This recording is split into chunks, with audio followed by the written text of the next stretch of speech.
Mario Kart is known for one specific track from all the fandom and even non-fans alike, and that is Rainbow Road. From the very beginning until where we are now, Rainbow Road has shifted and changed various different ways. And I actually want to talk about how Mario Kart World's Rainbow Road can evolve the formula even more. But in order to do that, we have to start at the very beginning, starting off with Super Mario Kart on the SNES, and talk about how the different Rainbow Road tracks varied from game to game.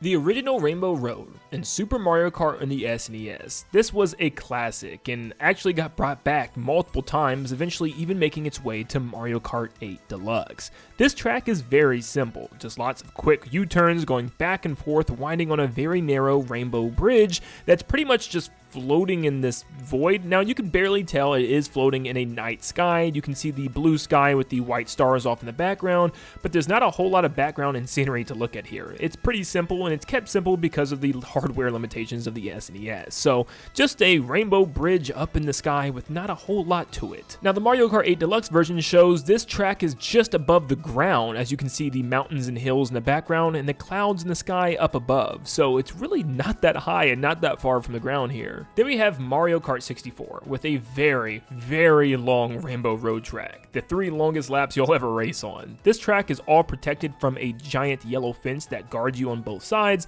so not many parts of this track will have you falling off, if any. And the scenery is really nothing. It's just kind of this black night sky with a couple of stars and some neon lights showing characters from the Mario universe. But it's not until the remake from Mario Kart 8 Deluxe where we get to see exactly where this track is taking place. It's actually just above a city down below, which is pretty interesting because we never get to see exactly what city that is, but it seems to be a little bit higher from the SNES version's remake on Mario Kart 8 Deluxe as well, being more up into the sky while fireworks are being shot off from the city down below. Then we have Super Circuit's track on the Game Boy Advance, and looks very similar to that of the original Super Mario Kart on the SNES, where it's a basic bend and turn 2D flat rainbow road. Now the only difference here is there's lots of bumps and ramps that you can jump off of, and a couple of thunder and lightning clouds that can strike you while you're on the track, but for the most part it's just an involved version of that original one from the SNES. Now it seems like the track once again goes a little bit higher into the sky, now including tons of clouds, rainbow stars, and yes, that is Bowser's castle floating in the sky from Paper Mario 64. Now please correct me if I'm wrong, but if I'm not mistaken, I don't think this track ever made another appearance ever again, which is very strange. But yeah, this Paper Mario Bowser's castle will be left on the Game Boy Advance forever, but you can notice a theme here where it seems like we're going higher and higher into the sky with each new game's installment of Rainbow Road. Mario Kart Double Dash's Rainbow Road on the GameCube is another one I believe never made a return also. This one once again takes you a little bit higher, once again still over the city down below. However, you can see the night sky with the stars, but that city is still beneath the track, so maybe not too much higher than the originals, but still keeping that same formula. This is the first Rainbow Road to take lots of risk and completely change everything we know. There's tons of boost pads, ramps, tight turns, bends around corners, and even automatic tubes that fire you off to the next section of the track. This was definitely a change for once, and actually lots of the track had no rails, so it was very easy to fly off and really tested your driving skills. This was exactly what Rainbow Road should be, an ultimate final test for the racers. And the final one that I believe did not make a return is Mario Kart DS's Rainbow Road. This follows lots of the same things that Double Dash did, lots of tight turns, no railing that you can easily fly off on, and some automatic sections. But for the most part, it keeps it pretty simple compared to the GameCube version. For instance, there's lots of loops where it doesn't even feel like you're going on the loop, it just feels like you're driving completely straight.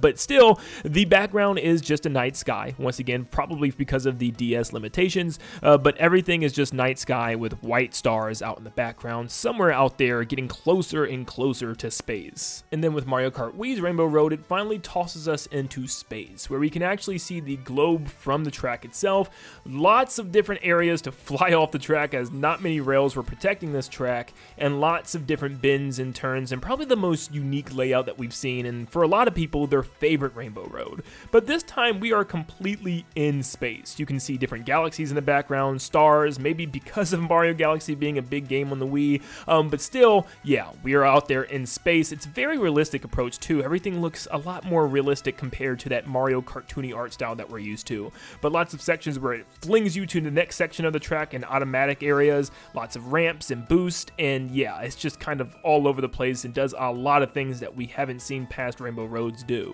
Mario Kart 7 gives us a Rainbow Road even deeper into space in that galaxy theme, while also giving us 3 checkpoints as a giant long one track to race on that doesn't have laps, which was a pretty cool unique turn that Mario Kart 7 was adding to its tracks.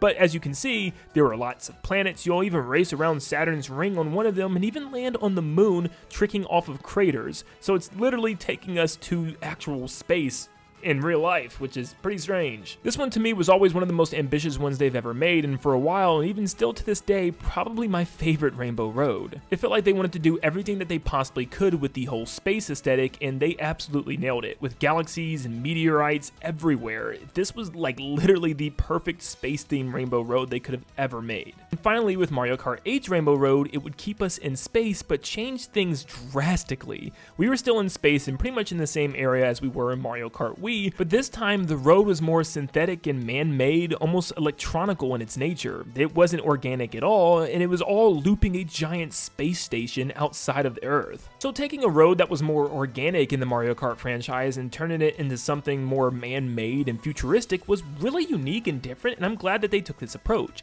Is it my favorite? Not necessarily, but I am still happy with how they handled it this time around, just doing something completely different for a change and turning the formula on its head. But with this currently being the most recent installment of a Rainbow Road in Mario Kart, we're going to be moving to this in Mario Kart World. This is our new Rainbow Road track, which actually leaked from Nintendo Korea, I believed, but this is exactly what it's going to look like in the actual icon. Now, based on this game being a giant interconnected world where you can just simply drive to each track, it's very likely that we'll either warp from the ground up into the sky to this track, or there will be a specific part of the Rainbow Road that we'll drive up to. I'm thinking the latter, considering the fact that it does connect in a final tour. Now, based on the Mario Kart wiki and the research that a lot of players have been able to do thanks to the demos and everything, it looks like the final tour is going to be from Acorn Heights, going to SNES Mario Circuit, skipping Moo Moo Meadows, going to Peach Stadium, and finally ending on Rainbow Road. So I would like to assume that there's some type of Rainbow Road that will extend down to the ground and allow us to actually drive on it in order to get up there. But there also could just be a warp pad that we all had to drive over to just warp us up into the sky. But I still like that road idea. Driving on a road going all the way up into the sky sounds really cool. It reminds me of Paper Mario Color Splash of all things. At the very end of the game, you actually ride in Luigi's cart up the Rainbow Road to get to Bowser's Paint Castle, which is strange, but it actually is pretty cool. Now, during the Mario Kart World Direct, of course, Nintendo did tease the Rainbow Road this time around by also showing the special cup fly in from the foreground before it flies up into the sky, with a rainbow trail swirling behind it as it shoots up into the clouds. Here you can get a better look at the cup, which looks like it is going to be a crown cup again. At the base, you can see what looks like to be the world, which is very interesting, and you can look like what seems to be Rainbow Road extruding from it that's wrapping around the trophy itself. This seems to be probably our new Rainbow Road. As you can see, the details in the road itself seem to be little pieces of metal etching that creates designs in Rainbow Road. It almost looks like stained glass, so I'm wondering if Rainbow Road this time around is going to look more like stained glass from those of a cathedral or just a massive church. And I'm wondering if this is a sign that this Rainbow Road is going to be themed more after a mystical or a mythical, like almost ancient Rainbow Road.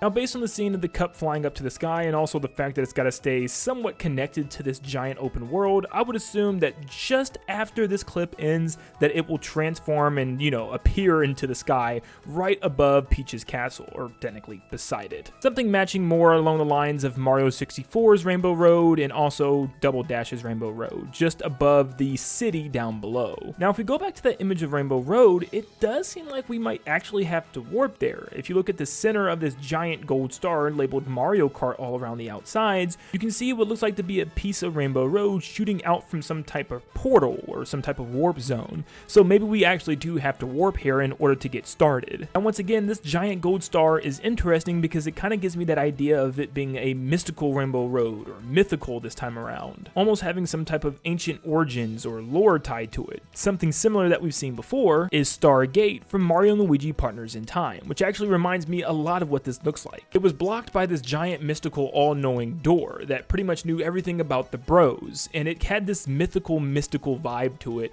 and I actually really think that this is where they're going for with this Rainbow Road. Now you could also pull a connection from Star Hill from Mario RPG, where Star Road was up in the sky, which apparently is where Geno came from in his spirit form. So what if Geno was like his special inclusion character? I think people would go nuts. Or what if it's reminiscent of something like Paper Mario 64's Star Way that leads you to the Fountain of the 7 Star Spirits, and maybe all 7 of them could be referenced on the track somewhere, giving an awesome reference to not only the past Mario Party games on the GameCube, but also Paper Mario 64. So I really hope they do something like this. Now, something that might actually help to support that Star Spirit theory is if you look at the picture again and that giant hump at the top of the road, you can see what looks like to be 7 torches or 7 candles, maybe referencing these 7 Star Spirits, because why else? And why is it so prominent in something like a base track icon for the map? So clearly it has to signify something. So I'm wondering if it is that. Now from this image, the road itself looks like Rainbow Road. Lots of quick bends, U-turns, and loops, so it's definitely the Rainbow Road we know and love, but there's also seems to be like little shooting stars or something with little rainbow trails following behind them, so I'm wondering if this is going to be part of the track that we can ride on, or maybe we can grind rail on these, or even wall jump off of some that are moving horizontal with us on the track.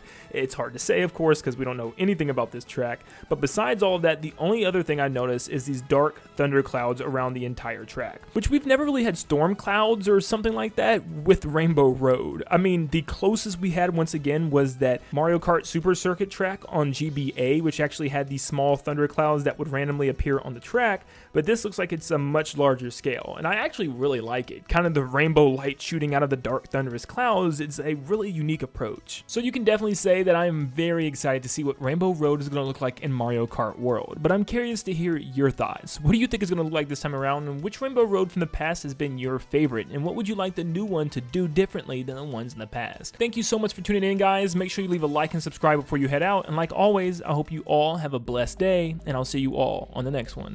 See ya, guys.